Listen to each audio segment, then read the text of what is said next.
La paz de Cristo, hermanos y amigos del Ministerio Cristiano Bandera de Amor, amor a Dios y amor al prójimo de la Asamblea Apostólica de la Fe en Cristo Jesús. Seguimos adelante con nuestra serie de estudios sobre la divinidad. Hoy vamos a tocar un punto muy especial que se llama La Iglesia le cantaba al misterio de Dios. En la Biblia encontramos que el pueblo de Israel era un pueblo que tenía todo un ceremonial cantado. Eso no es ningún secreto. Siempre cantaba Israel. Después de pasar el Mar Rojo, cantaron celebrando la gran victoria que Dios les dio. Cuando recuperaron el arca, cantaron. Cantaban en las derrotas y con más razón en las victorias, y cantaban hasta en la cautividad. Es más, tenían un extenso repertorio de canciones para todas las ocasiones, de tristeza y de gozo, como también de tiempos normales. Tenían un himnario, un cancionero llamado los Salmos o el Salterio. Los cánticos hebreos iban acompañados con una extensa y rica música con todo tipo de instrumentos de cuerdas, de percusión, de vientos y otros tipos. Además tenían danzas armoniosas que las ejecutaban al ritmo de la música que cantaban o que tocaban. Pero también este legado de Israel pasó a la iglesia. Jesús y los discípulos eran judíos y como tales tenían la tradición de cantar. Eso se prueba en Mateo 26:30, en Marcos 14 del 26 al 31, en Lucas 22, 31 al 34 y en Juan 13 del 36 al 38. Donde los 4 evangelistas consignaron el cantar de Jesús y sus apóstoles. Posiblemente estaban cantando el cántico de la Pascua judía debido a la cercanía de la fecha de esta, donde cantaban las maravillas que hizo Dios para sacarlos de Egipto, escrito en los Salmos Jalel desde el 113 al 118. Dice la Biblia también: y los que iban adelante y los que venían detrás daban voces diciendo: Hosana, bendito el que viene en el nombre del Señor, bendito el reino de nuestro Padre David que viene, Hosana en las alturas. Marcos 11 del 9 al 10. Eso fue en la entrada triunfal a Jerusalén. Allí también la gente cantó. Cantaron reconociendo el nombre del Señor, al linaje de la monarquía davídica del Mesías, y gritaron: Dios salve al Rey, refiriéndose a Cristo. Pero no fueron los religiosos los que cantaron, sino el pueblo raso, los pobres, los obreros, los campesinos y por supuesto los niños. La iglesia primitiva también cantaba. En 1 Corintios 14, 26, Pablo le dijo a los corintios: ¿qué hay pues, hermanos? Cuando os reunís, cada uno de vosotros tiene salmo, tiene doctrina, tiene lengua, tiene revelación, tiene interpretación, hágase todo para edificación. Allí menciona y dice: cada uno de vosotros tiene salmo, tiene cántico, tiene alabanza. Las instrucciones de Pablo a la iglesia de Corinto incluyen el cantar salmos en el culto.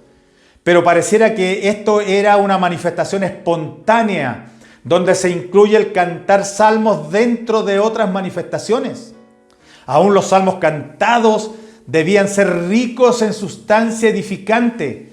Los compositores, músicos, cantantes deben privilegiar el mensaje de los himnos y cánticos sin olvidar el ritmo y la riqueza musical.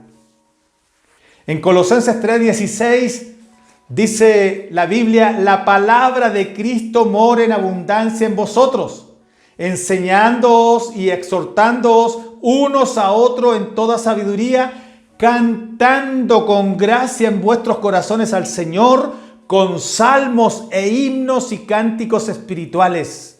Colosenses 3:16. A los colosenses Pablo les pide que sus cánticos fueran con gracia e incluye 3 categorías para estas expresiones: salmos, himnos y cánticos espirituales. Estos últimos pareciera ser una distinción entre lo que canta la iglesia y lo que canta el mundo. Luego en Hechos 16:25 dice la palabra: pero a medianoche, orando Pablo y Silas, cantaban himnos a Dios y los presos los oían. Pablo no solo aconsejaba los cánticos, él mismo los practicaba aún en las condiciones más difíciles y en las pruebas más adversas. Era tan ungido el cántico y la oración de Pablo y Silas que provocaron que Dios echara abajo la cárcel de Filipos ante el fervor de los discípulos y el pavor de los presos y de los guardias. En Hebreos 13:15 dice la Biblia: así que ofrezcamos siempre a Dios por medio de Él sacrificio de alabanza, es decir, fruto de labios que confiesen su nombre. El escritor a los Hebreos llama a los cánticos y a la adoración sacrificio y fruto, que deben tener un propósito: exaltar el nombre del Señor efectivamente. Es decir, debemos andar en el Espíritu para tener libertad de adorar a Dios en el Espíritu. El apóstol Santiago, en el capítulo 5:13 de su epístola, dice: ¿está alguno entre vosotros afligido? Haga oración. ¿Está alguno alegre? Cante alabanzas. Santiago aconseja que el gozo se manifieste por medio del canto, lo que parece muy lógico, pero al aparecer en el texto bíblico se considera lo más aconsejable. La aflicción es un buen momento para derramar el corazón ante Dios, pero en la alegría se siente bien la celebración con cánticos y danzas. En conclusión, la iglesia cantaba y lo hacía siempre. En los triunfos y en las pruebas cantaban de todas maneras. Este legado está en pie en la actualidad, pues la iglesia ha cantado por los siglos en todos los estilos y de todas las maneras posibles y en toda circunstancia. Pero la iglesia ha usado la letra de las canciones para que el pueblo memorice doctrinas fundamentales, como lo veremos a continuación al revisar algunos pasajes bíblicos que por su composición poética, cuadratura y rima, los expertos han considerado que eran himnos o cánticos de la iglesia del primer siglo y que los escritores sagrados incluyeron en sus textos. El primero de todos es el cántico del Verbo de Juan capítulo 1. En San Juan capítulo 1, del 1 al 2 dice: en el principio era el Verbo, y el Verbo era con Dios, y el Verbo era Dios. Este era en el principio con Dios. El encabezado del Evangelio de Juan, según los entendidos, contiene la letra de un himno que cantaban los cristianos al principio, donde exaltaban la eternidad del Verbo, su relación con Dios y su posición con Dios mismo, porque el Verbo es la manifestación audible del único Dios verdadero. El verso 3 dice: todas las cosas por Él fueron hechas, y sin Él nada de lo que ha sido hecho fue hecho. Los versos 4 y 5 dicen: en Él estaba la vida, y la vida era la luz de los hombres, y la luz en las tinieblas resplandece, y las tinieblas no prevalecieron contra ella. Del 6 al 10 dice: hubo un hombre enviado de Dios, el cual se llamaba Juan. Este vino por testimonio para que diese testimonio de la luz, a fin de que todos creyesen por Él. No era Él la luz, sino para que diese testimonio de la luz. Aquella luz verdadera que alumbra a todo hombre venía a este mundo. En el mundo estaba y el mundo por Él fue hecho, pero el mundo no le conoció. La iglesia reconocía al Verbo como creador de todo lo que existe, reconociéndolo como el poseedor de la vida abundante, cuyo poder de vida se activó con él. Hágase la luz de Génesis 1. Los cánticos de la iglesia primero reconocían a Juan el Bautista como el precursor de Cristo, la luz verdadera que venía a iluminar a los creyentes.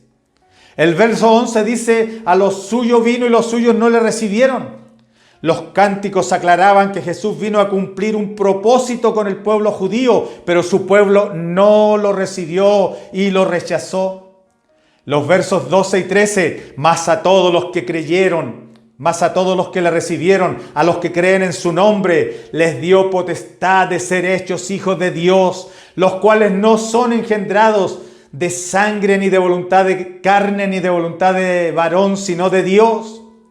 La iglesia reconocía en sus cánticos que la humanidad había perdido el derecho de ser hijos de Dios en Edén, pero que por la fe en el nombre de Jesucristo se recuperaba ese derecho por medio de un nuevo nacimiento espiritual originado por el poder del nombre de Jesús en nuestras vidas. El verso 14 dice: y aquel Verbo fue hecho carne y habitó entre nosotros, y vimos su gloria, gloria como la del unigénito del Padre, lleno de gracia y de verdad. La hermandad primera le cantaba a la encarnación y a la presencia de Dios entre los humanos, mostrando su grandeza a sus seguidores. Para la iglesia, el Verbo era Dios, y este Dios se manifestó en carne. Los versos 15 al 17 del capítulo 1 de Juan, dice: Juan dio testimonio de él y clamó diciendo: este es de quien yo decía, el que viene después de mí es antes de mí, porque era primero que yo. Porque de su plenitud tomamos todos, y gracia sobre gracia, pues la ley por medio de Moisés fue dada, pero la gracia y la verdad vinieron por medio de Jesucristo. Los hermanos cantaban a la gran revelación que reconocían que en Cristo estaba la plenitud de las bendiciones que nosotros necesitamos. Y que estas bendiciones venían por medio de la gracia en una dimensión muy superior a la ley de Moisés. El verso 18 dice: a Dios nadie le vio jamás. El unigénito Hijo que está en el seno del Padre, Él le ha dado a conocer.